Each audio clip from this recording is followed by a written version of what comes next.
잃어버린 날 찾으신 오 그 사랑, 오 그 사랑. 독생자 예수 자유케 하네. 주의 자녀라 하시네.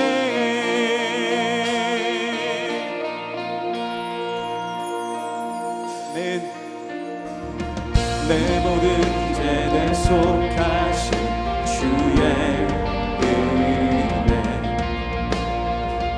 나 죄 아래 있을 때 나를 위하여 죽으신 예수, 독생자 예수 자유케 하네. 주의 자녀라 하시네. 아버지 집에 거할 곳 있네. 주의 자녀라 하시네. 택하시고 지키시며 날 자녀라 하시네. 그의 소유 삼으시고 날 자녀라 하시네. 택하시고 지키시며 날 자녀라 하시네.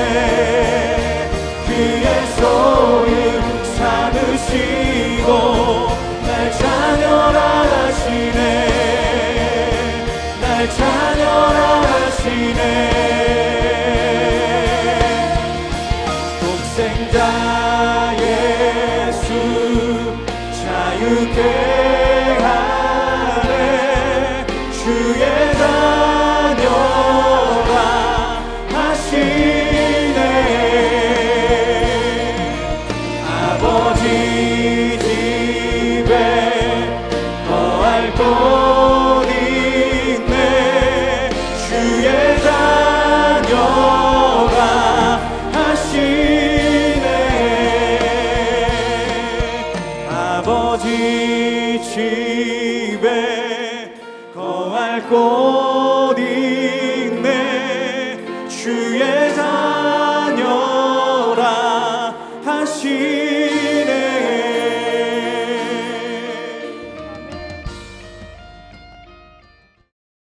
제9장.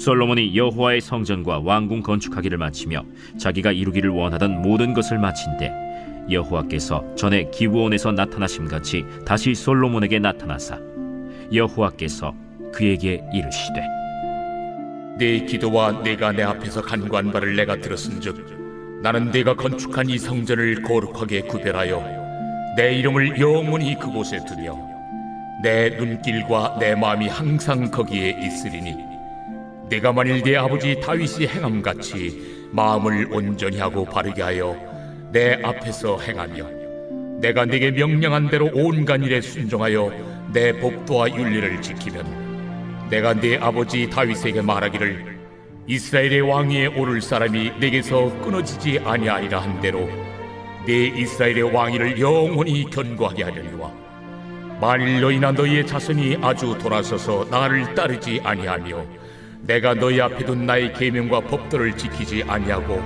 가서 다른 신을 섬겨 그것을 경배하면 내가 이스라엘을 내가 그들에게 준 땅에서 끊어버릴 것이요 내 이름을 위하여 내가 거룩하게 구별한 이 성전이라도 내 앞에서 던져버리리니 이스라엘은 모든 민족 가운데에서 속담거리와 이야기거리가 될 것이며 이 성전이 높을지라도 지나가는 자마다 놀라며 비웃어 이르되 여호와께서 무슨 까닭으로 이 땅과 이 성전에 이같이 행하셨는고 하면 대답하기를 그들이 그들의 조상들을 애굽 땅에서 인도하여 내신 그들의 하나님 여호와를 버리고 다른 신을 따라가서 그를 경배하여 섬김으로 여호와께서 이 모든 재앙을 그들에게 내리심이라 하리라 하셨더라. 할렐루야, 오늘도 하나님께서 열어주시는 새로운 하루를 힘차게 시작하시기 원합니다. 솔로몬은 여호와 하나님께 드릴 성전 건축과 함께 왕궁 건축을 마무리하였습니다. 40년의 통치 기간 중에 절반을 이 성전과 왕궁을 건축하는 데 보낸 것인데요. 성전 건축에 7년을 보내고 왕궁을 건축하는 데 13년이 걸렸으니 어제까지 묵상한 8장과 오늘 묵상하는 말씀 사이에는 13년의 시간이 있다고 할 수 있습니다. 솔로몬은 긴 기간 동안 하나님을 향한 마음을 이 성전 건축으로 아름답게 드리기 원했고 중간에 포기함 없이 모든 것을, 그 모든 일을 다 마쳤습니다. 시간의 주인이신 하나님께서는 그러한 솔로몬의 마음과 열심을 모두 아셨고 그리고 보셨습니다. 그리고 그 일을 솔로몬이 모두 마치자 하나님께서 솔로몬에게 나타나셨죠.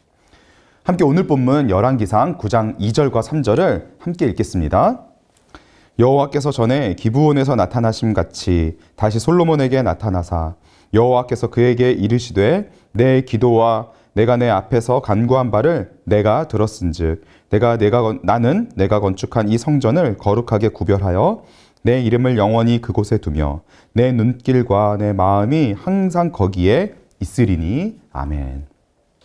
하나님은 솔로몬에게 나타나셨는데 말씀에 기록되길 전에 기브온에서 솔로몬에게 나타나셨던 것과 같이 다시 나타나셨다고 말합니다.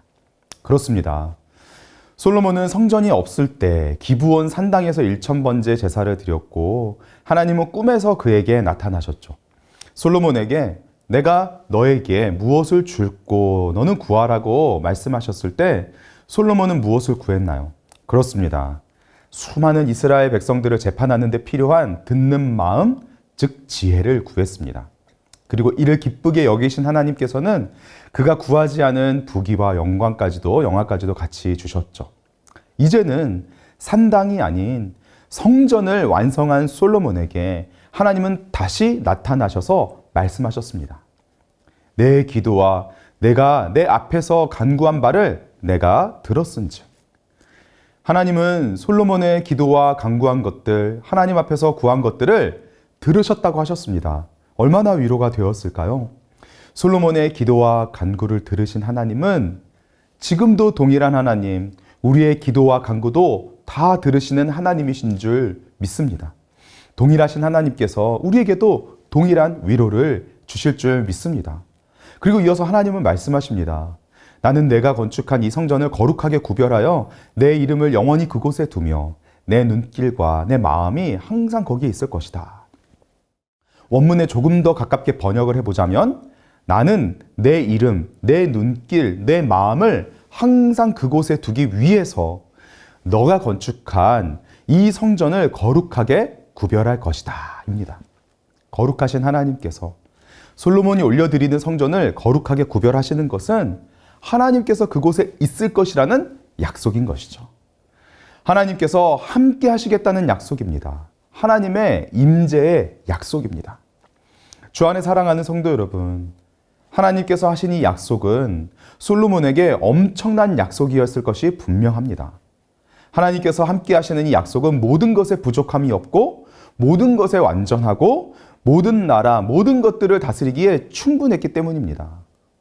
우리는 신앙생활을 하며 하나님이 우리와 함께 하심에 대해 말씀으로나 찬양으로나 많이 보고 많이 부르는 것으로 익숙해져 있을지 모릅니다. 하지만 오늘 이 말씀 묵상을 통해 이 부분, 진정 하나님께서 우리에게 베푸시는 가장 큰 은혜가 바로 우리와 함께하는 것임을 새롭게 고백하게 되길 원합니다. 하나님은 이제 하나님의 아들 예수 그리스도를 믿는 우리를 성전으로 삼으셨습니다. 성령님께서 우리와 함께 하시며 하나님의 이름, 하나님의 눈길, 하나님의 마음을 항상 알게 하십니다. 만약에 솔로몬이 지금 우리가 누리는 이 은혜를 안다면 정말로 많이 놀라고 부러워했을 것이 분명합니다. 하나님께서 함께 하심은 곧 승리를 뜻했고 하나님께서 함께 하심은 곧 모든 것에 부족함이 없음을 뜻했기 때문이죠.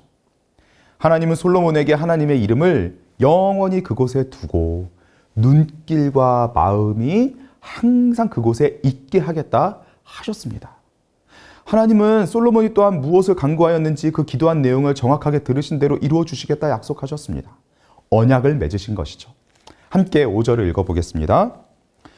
내가 내 아버지 다윗에게 말하기를 이스라엘의 왕위에 오를 사람이 내게서 끊어지지 아니하리라 한 대로 내 이스라엘의 왕위를 영원히 경고하게 하려니와. 아멘. 하나님은 솔로몬의 아버지 다윗에게 주셨던 약속을 기억하고 계셨습니다. 신실하게 그 약속을 지키고 계셨습니다.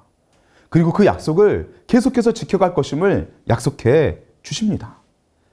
하나님은 신실하신 하나님, 언약에 신실하신 하나님이신 줄 믿습니다. 하나님은 우리의 기도를 들으시며 기도에 응답하신 약속을 반드시 이루시는 줄 믿습니다. 우리 때에, 그리고 우리의 자녀들, 그 자녀들의 자손들에게도 하나님은 약속하신 바를 반드시 이루시는 언약에 신실하신 하나님이심을 믿습니다.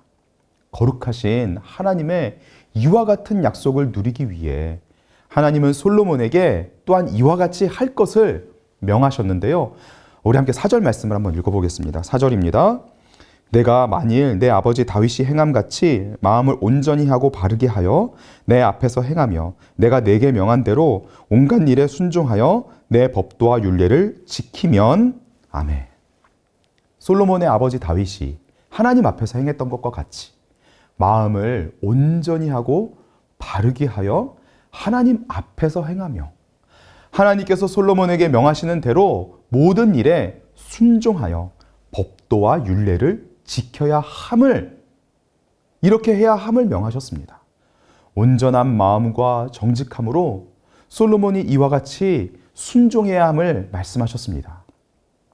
그렇습니다. 하나님께 거룩한 전, 성전을 지어 거룩한 제사를 드리는 것 중요했습니다. 하나님은 거룩하시기 때문이죠. 거룩하신 하나님은 거룩한 곳에 임재하시기 때문입니다. 그러나 이와 함께 중요한 것이 있었습니다. 하나님의 백성의 거룩함, 삶의 거룩함입니다. 거룩함은 구별되는 것을 뜻하죠. 하나님의 법도와 율례를 지켜 살아가는 순종의 삶은 곧 세상과 구별되는 거룩을 뜻합니다. 온전한 마음과 정직함으로 하나님 앞에서 행하는 것은 사람 앞에서 살아가는 세상과 구별되는 거룩을 뜻합니다. 하나님은 하나님께서 세우신 왕답게, 하나님의 택하신 백성을 다스리는 왕답게, 그리고 그의 아버지 다윗이 본을 보인 그 삶을 아는 그 아들로서 왕답게 거룩한 제사와 더불어서 거룩한 삶을 명령하셨습니다. 주 안에 사랑하는 성도 여러분, 거룩한 삶을 주님께 드리는 것을 제외하고 다른 것에 만족하지 않기를 원합니다. 주일에 교회에 나와 하나님을 예배하고 주중에도 이렇게 새벽 예배 또 영상으로 예배드리고 수요 한마음 기도회 다락방 모임까지 다 참석하며 하나님을 예배하는 것 중요하지만 그것으로 만족하며 정작 삶에서는, 그 살아가는 삶에서는 거룩과 거리가 멀어져서는 안 됩니다.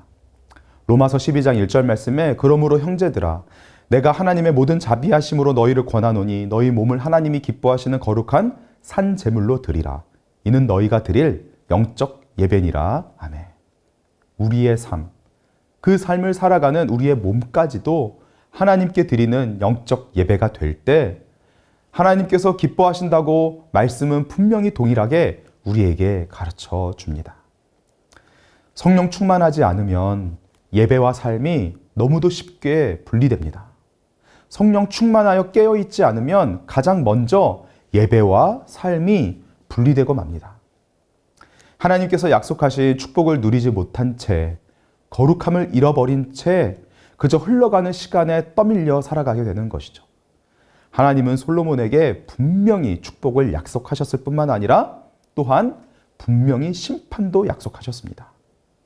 이스라엘을 하나님께서 주신 땅에서 끊어버릴 것이요, 솔로몬이 이토록 정성을 다해 지어 거룩하게 구별한 성전이라도 던져버릴 것이며 사람들의 속담거리와 이야기거리, 비웃음거리가 되게 할 것이라고 하셨습니다. 이렇게 심판하시는 그 이유가 무엇이라고 말씀하시나요? 함께 6절 말씀을 읽어보겠습니다. 만일 너희나 너희의 자손이 아주 돌아서서 나를 따르지 아니하며 내가 너희 앞에 둔 나의 계명과 법도를 지키지 아니하고 가서 다른 신을 섬겨 그것을 경배하면 아멘. 하나님을 따르지 않으면, 하나님을 섬기지 않고 우상을 섬기면, 하나님께서 주신 계명과 법도를 지키지 않으면 하나님께서 그와 같이 심판하실 것이라고 하셨습니다. 아무리 멋지고 웅장한 성전이 그들 가운데 있을지라도 삶에서 하나님을 따르지 않으면, 그 성전에서 하나님께 제사를 아무리 올려드릴지라도 계명과 법도를 지키지 않으면 이 모든 것이 다 헛될 뿐이며 오히려 심판을 받게 될 것이라 하셨습니다. 축복의 약속과 심판의 경고, 이 둘을 가르는 하나님의 명령은 동일하였습니다. 주 안에 사랑하는 성도 여러분, 말씀을 묵상하며 우리는 오늘 하루를 어떻게 살아가야 하는지를 분명하게 보게 됩니다. 거룩하신 하나님, 우리를 성전으로 삼으신 하나님 앞에 성령님께 순종하고 그분의 도우심을 받아 이처럼 하나님 앞에 예배드리듯이 우리의 삶의 모든 자리를 하나님께 드리는 거룩한 예배로 올려드리길 원합니다. 순종의 본을 보이신 예수님을 닮아 하나님의 말씀을 지키며 살아가게 될 때 세상 속에서 우리는 구별이 될 것입니다. 거룩함을 어둠 속의 빛과 같이 드러낼 것입니다. 썩어져가는 세상 속에서 생명의 향기를 전하게 될 것입니다. 다가오고 있는 명절 연휴를 또한 이러한 마음으로 준비하기 원합니다. 교회에서만 예배드리는 그러한 그리스도인을 넘어 삶으로 예배하는 그리스도인으로 하나님의 거룩하심을 나타낼 때 사랑하는 가족과 친척과 영원한 생명이신 그리스도를 믿어야 할 소중한 분들을 주님께로 인도하게 될 줄 믿습니다. 주신 말씀 마음에 기억하고 우리 다음 기도 제목으로 기도하며 하루를 시작하겠습니다. 나의 기도와 간구를 들으시는 하나님, 언약에 신실하신 하나님을 신뢰하며 오늘도 믿음의 길을 성실히 걸어가게 하여 주옵소서. 온전한 마음과 정직함으로 하나님 앞에서 행하며 말씀에 순종하는 거룩한 삶의 예배를 드리게 하소서. 예배와 삶이 일치하여 하나님의 기쁨이 되게 하소서. 다가오는 명절 연휴를 말씀과 기도로 준비하게 하소서. 사랑하는 가족과 친척들에게 예배하는 삶으로 복음을 전할 수 있게 하소서. 함께 기도하겠습니다.